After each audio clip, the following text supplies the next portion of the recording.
In the quaint town where I have lived all my life, nothing extraordinary ever seemed to happen.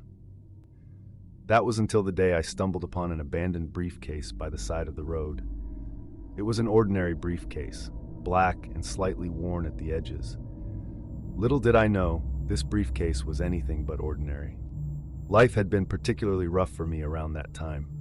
The stress of my job was mounting, sleepless nights were frequent, and my personal life was in shambles. When I first opened the briefcase, driven by a blend of curiosity and a strange magnetic pull, something extraordinary happened. My consciousness slipped away into a void, a complete blackout. Yet when I awoke, I felt an overwhelming sense of peace and rejuvenation, as if I had just had the best sleep of my life. This feeling was addictive, an escape from my daily struggles, and so, despite the oddness of it all, I found myself opening the briefcase again and again. Each opening plunged me into darkness, and I would awake in different places with no memory of what transpired. The locations were random and disorienting. One morning I found myself in a serene park, birds chirping with no recollection of walking there. Another time I woke up in a diner across town, greeted by the puzzled looks of early customers. The most unsettling was when I opened my eyes in a cemetery, the moon casting eerie shadows over ancient tombstones. These awakenings were jarring and unsettling, adding to the sense of dread that was slowly building within me. These blackouts were disconcerting, but the relief that followed was too enticing. It was during this time that a series of gruesome murders began to shake our small town. The victims were found with a haunting message left beside them: "Travel with me." The town was enveloped in fear, and so was I, but I couldn't connect these horrors to the briefcase.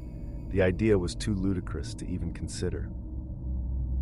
However, one fateful night, the truth revealed itself in the most horrifying way. I had opened the briefcase like many times before, but this time I regained consciousness at the worst possible moment. My hands were covered in blood, and beneath me lay a lifeless body, the victim's terrified expression forever etched in my memory. In my hand was a pen, the message, "Travel with me," half written in blood. The realization hit me like a thunderbolt. I was the murderer. Or more accurately, something that took over me when I opened the briefcase was... The shock was overwhelming.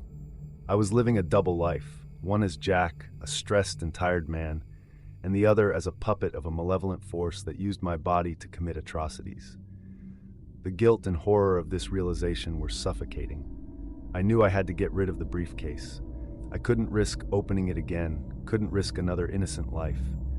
So under the cover of night, I took the briefcase deep into the woods and buried it, hoping its dark secret would be buried with it. After I buried the briefcase, the murders stopped.